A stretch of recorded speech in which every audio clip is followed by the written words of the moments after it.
안녕하세요. 홍프로 스포츠입니다. 적중하신 가족방분들 모두 축하드립니다. 홍프로 가족방에서 모든 경기, 언오버 및 핸디캡, 최종 조합 공유해드리고 있습니다. 적중률 높은 홍프로 가족방은 고정 댓글에 있는 링크로 문의해 주시기 바랍니다. 5월 4일 K리그 2부 리그 7경기 분석 시작하겠습니다. 첫 번째로 성남FC 대 서울 이랜드 경기 알아보겠습니다. 먼저 성남은 4-4-2 포메이션을 기반으로 후이즈와 사무엘의 투톱을 내세워 공격을 전개한다. 김범수가 중원에서 빌드업을 이끌고 있지만 강한 압박을 받을 경우 연결 흐름이 자주 끊기는 약점을 보이고 있다. 무엇보다 수비 중심축인 베니시오가 퇴장 징계로 결장하면서 포백 라인의 수비 조직력이 무너질 가능성이 커졌다. 이로 인해 세트피스 상황이나 페널티 박스 내 수비 안정성이 현저히 떨어질 수밖에 없는 구조다. 전체적으로 수비와 중원의 간격 유지가 흔들리는 가운데 후반으로 갈수록 집중력 저하에 의한 실점 가능성이 높다. 이어서 이랜드는 4-4-2 포메이션을 유지하며 빠른 전환과 세트피스를 중심으로 공격을 전개하는 팀이다. 아이데일은 골문 앞에서 침투 타이밍을 잘 잡고 있으며 페드리뉴는 측면에서의 돌파와 컷백 능력이 뛰어나다. 가장 위협적인 자원은 등번호 7번 에울레르로 인프런트 프리킥에 특화된 킥 능력을 갖춘 선수다. 성남처럼 박스 근처에서 파울 빈도가 높은 팀을 상대로는 직접 프리킥 한 방으로 경기 흐름을 바꿀 수 있다. 이랜드는 정지 상황과 세밀한 전개에서 상대보다 우위를 점하며 결정적인 기회를 만드는 데 능한 팀이다.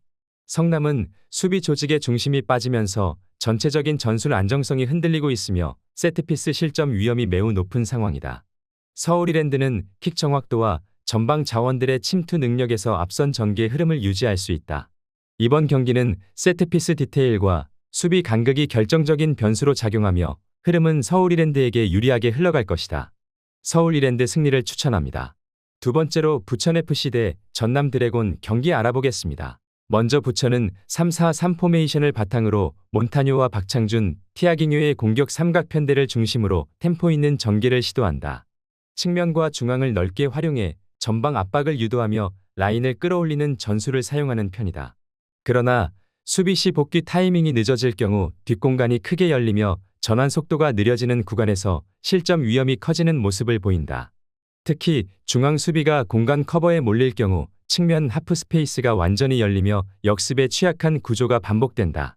후반 체력 저하 구간에서는 라인 간격 유지가 느슨해지며 한 번의 침투에 무너지는 장면을 자주 연출해 내고 있는 모습이다. 이어서 전남은 5-3-2 포메이션을 중심으로 선수비 후 역습의 강점을 보이는 팀이다. 알베르티는 중원에서 템포를 조절해주고 호나는 제공권과 연계 플레이로 이선과 전방을 이어주는 핵심 자원이다. 레안드로는 전남의 핵심 카드로 빠른 발과 침투 타이밍이 뛰어나 뒷공간을 파고드는 능력이 탁월하다. 부천처럼 라인을 끌어올리는 팀을 상대로는 레안드로의 역습 한 방이 경기를 좌우할 결정적 요인이 될 수 있다. 전남은 수비 라인 간격 유지와 전환 대응에 능하며 후반 체력 유지력에서도 보다 안정적인 흐름을 보여주고 있는 상황이다. 부천은 공격적으로 밀어붙이는 흐름 속에 수비 간극이 반복적으로 노출되고 있으며 전남은 그것을 정확히 찌를 수 있는 전개를 갖추고 있다. 레안드로의 속도와 전술적 침착함은 수비 라인을 넘는 데 최적화된 카드다. 이번 경기는 공간 관리 실패가 패배로 직결될 수 있는 흐름으로 전개될 가능성이 높다. 전남 드래곤 승리를 추천합니다. 영상은 잘 보고 계신가요? 핸디, 언오버 및 최종 조합 공유받아 보실 수 있는 가족방 입장 방법 알려드리겠습니다. 첫 번째로 영상 하단에 댓글을 클릭해 주세요. 두 번째로 댓글에 링크를 클릭해 주세요. 마지막으로 채팅 참여하기 후 메시지 주시고 답장 기다려 주시면 됩니다. 나가기 하시면 가족방 입장 시켜드릴 수 없습니다. 언제든 편하게 문의 주시기 바랍니다. 세 번째로 인천 유나이티드 대 김포FC 경기 알아보겠습니다. 먼저 인천은 4-4-2 포메이션을 기반으로 무가사와 박승호, 제르소가 공격의 핵심 축을 이루고 있다. 제르소와 바로우는 순간 속도에서 절대적 우위를 가진 윙포워드로 측면 수비가 약한 팀을 상대로는 치명적인 위협을 가할 수 있다. 풀백 자원까지 측면에 적극적으로 가담하며 좌우에서 수적 우위를 형성하는 전술을 자주 보여주고 있다. 윤정환 감독은 탄탄한 라인 간격 유지와 빠른 사이드 전환을 통해 전술적 상성을 극대화하는 방식으로 팀을 이끌고 있다. 무고사는 박스 안결정력에서 확실한 위력을 보이며 인천은 전술과 개개인의 조화를 통해 높은 효율을 보여주고 있는 모습이다. 이어서 김포는 3-5-2 포메이션을 기반으로 루이스와 플라나를 앞세운 직선적인 역습 전개를 자주 시도한다. 중앙 밀집도를 강화해 세컨볼 회수와 전방 압박을 노리지만 윙백 전술에 지나치게 의존하는 구조를 유지하고 있는 모습이다. 양 측면에는 김민식과 김지훈이 배치되어 있지만 수적 열세 구도 속에서는 제르소와 바로우 조합을 장시간 억제하기에 무리가 따를 것으로 보인다. 특히 후반 체력 저하가 시작되는 구간에서는 측면 커버 범위가 급격히 좁아지며 크로스 허용 빈도가 높아지는 흐름이 자주 나타난다. 중앙 수비는 제공권 중심이지만 기동성이 부족해 측면에서 넘어오는 빠른 크로스에는 취약한 구조를 보여주고 있다. 김포는 전술적 대칭이 맞지 않는 구조 속에서 인천의 폭넓은 측면 전개에 반복적으로 노출될 가능성이 크다. 윙백 한 명으로 제르소와 바로우의 스피드를 풀타임 동안 억제하는 것은 사실상 불가능에 가깝다. 이번 경기는 구조적 상극과 수적 우위에 응용해서 인천이 전술적으로 우세한 흐름을 유지할 수 있을 것이다. 인천 유나이티드 승리를 추천합니다. 네 번째로 충북 청주 대 수원 삼성 경기 알아보겠습니다. 먼저 충북 청주는 3-4-3 포메이션을 기반으로 수비 라인을 3명으로 구성하고 양쪽에 윙백을 배치해 측면을 커버하는 전술을 유지한다. 가브리엘과 페드로는 전방에서 스피드와 연계를 바탕으로 공격 전개를 시도하지만 좌우에서 수적 열세에 놓일 경우 단절되는 흐름이 자주 발생한다. 서재원은 중원에서 밸런스를 조율하지만 상대가 2대1 구조로 측면을 압박할 경우 이를 감당하기엔 한계가 드러날 수 있다. 홈에서의 수비 집중력은 높지만 구조적으로 측면 커버 범위가 넓은 팀을 상대로는 체력적 부담이 가중될 가능성이 높다. 이어서 수원은 4-3-3 포메이션을 바탕으로 양 측면의 윙포워드와 풀백을 함께 배치해 2대1 전개 구조를 자주 활용하는 팀이다. 일류첸코는 제공권과 침투 타이밍 모두에서 완성도가 높고 브루노 실바는 넓은 공간에서의 돌파와 컷인 능력을 갖추고 있다. 이규성이 중원에서 템포 조절과 수비 커버를 동시에 담당하면서 전체적인 밸런스를 맞추고 있으며 전환 속도도 매우 안정적이다. 특히 이번 경기에서는 2분 만에 원정석이 매진되는 수원의 응원 분위기 속에서 선수단이 강한 집중력과 투지를 보여줄 수 있는 심리적 동기부여 환경이 조성되어 있다. 충북 청주는 수비적으로 응집력은 유지하고 있지만 구조적 상성에서 측면 수적 열세는 피할 수 없는 약점이다. 수원 삼성은 전술 구성뿐 아니라 외부적 동기부여 환경까지 갖추고 있어 집중도 높은 경기 운영이 가능하다. 이번 경기는 측면 상성의 충돌과 분위기의 밀도가 수원에게 더 유리한 흐름으로 작용할 수 있다. 수원 삼성 승리를 추천합니다.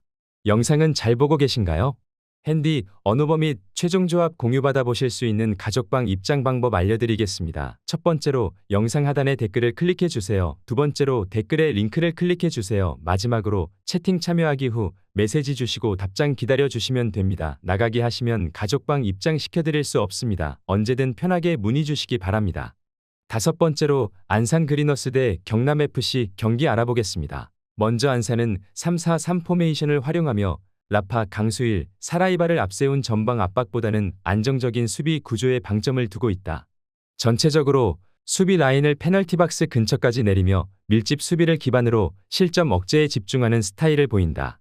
3백 라인을 중심으로 수비 간격을 견고하게 유지하고 있으며 역습 시에는 윙백을 활용한 측면 전개로 속도를 붙이려는 움직임을 자주 보인다. 그러나 전개 속도가 느리고 빌드업 완성도가 낮아 박스 안까지 도달하는 빈도가 많지 않은 편이다. 홈 경기에서도 전방 전개보다 수비 안정에 더 무게를 두는 보수적 운영 기조를 유지할 가능성이 높다. 이어서 경남은 4-2-3-1 포메이션을 바탕으로 이중민과 정충근이 중심이 되어 빌드업을 전개하지만 기본적으로는 수비를 우선하는 전술 철학을 가지고 있다. 후방 수비 라인을 내려서며 중앙 밀집도를 강화하고 박민서를 중심으로 간헐적인 역습 타이밍을 노리는 형태를 유지한다. 양 측면 수비수의 오버래핑 빈도는 낮으며 전체적인 라인 간격이 매우 좁아져 있는 경우가 많다. 경남 역시 공격 템포를 빠르게 끌어올리기보다는 실점 최소화에 집중하는 전개를 택하고 있으며 무득점 흐름이 자주 반복된다. 전개 패턴과 템포 모두 보수적으로 맞물려 있어 점유율 싸움보다는 라인 사이의 빈틈을 최소화하는 데 집중할 가능성이 크다. 양팀 모두 공격보다 수비 안정에 집중하는 흐름 속에서 득점 장면 자체가 드물 수 있는 경기다. 전술적으로 맞물리는 이 조합은 공격보다는 봉쇄 전술에 가까우며 끝까지 균형을 유지할 가능성이 높다. 이번 매치는 쉽게 열리지 않는 흐름과 조심스러운 전개 속에서 무승부를 염두에 둔 전략이 타당할 것이다. 무승부를 추천합니다. 6번째로 부산 아이파크 대 충남 아산 경기 알아보겠습니다. 먼저 부산은 3-4-3 포메이션을 기반으로 곤잘로와 빌레로 패신을 전방에 배치해 입체적인 공격 전개를 시도한다. 특히 빌레로는 전형적인 클래식 윙어 스타일로 터치라인을 따라 측면을 깊게 파고들며 돌파 후 컷백으로 연결하는 전개에 능하다. 이러한 돌파가 이어질 경우 박스 중앙에 위치한 곤잘로가 마무리 타이밍을 가져가기 수월한 구조가 형성된다. 또한 이동수가 퇴장 징계로 결장하긴 하지만 전체적인 공격 밸런스에는 큰 영향이 없을 것으로 판단된다. 부산은 홈 경기에서의 템포 유지력과 측면 완성도를 기반으로 상대 수비 블록을 흔드는 구조를 안정적으로 이어가고 있다. 이어서 충남 아산은 4-2-3-1 포메이션을 활용하며 데니손과 한교원, 손준호를 중심으로 역습 타이밍을 노리는 팀이다. 중앙 밀집도는 높은 편이나 좌우 커버 범위가 넓지 않고 수비 전환 속도도 빠르지 않은 편이다. 특히 페널티 박스 근처에서 측면 공간을 깊게 내주는 경향이 있어 컷백과 크로스 상황에서 실점 확률이 높은 팀이다. 상대가 템포를 올릴 경우 수비 라인과 중원의 간격이 벌어지며 실질적인 커버 범위가 좁아지는 약점이 반복되고 있다. 수비 라인을 내리는 방식으로 대응하지만 박스 근처에 움직임이 많은 팀에게는 실점 가능성이 높다.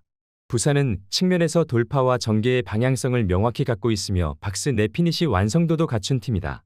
충남 아산은 수비 숫자는 갖추고 있으나 공간 커버에 어려움을 겪고 있으며 특히 컷백 대응에서 반복적으로 약점을 드러내고 있다. 이 경기는 측면 돌파와 박스 침투 흐름이 구조적으로 자연스럽게 이어지는 부산에게 유리한 흐름이 될 수 있다. 부산 아이파크 승리를 추천합니다. 영상은 잘 보고 계신가요?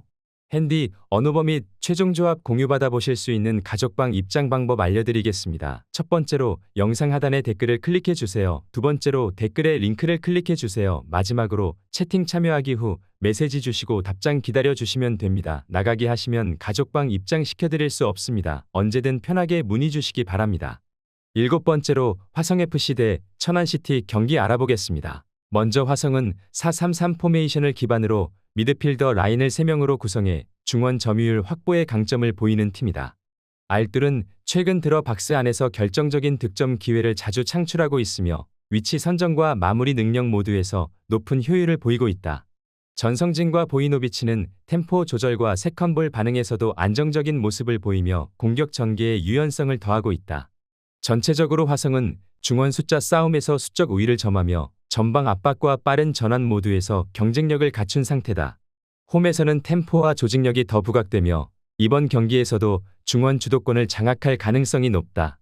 이어서 천안은 4-4-2 포메이션을 유지하며 구종욱과 이정엽을 전방에 배치해 빠른 전환을 시도하는 공격 전개를 추구한다.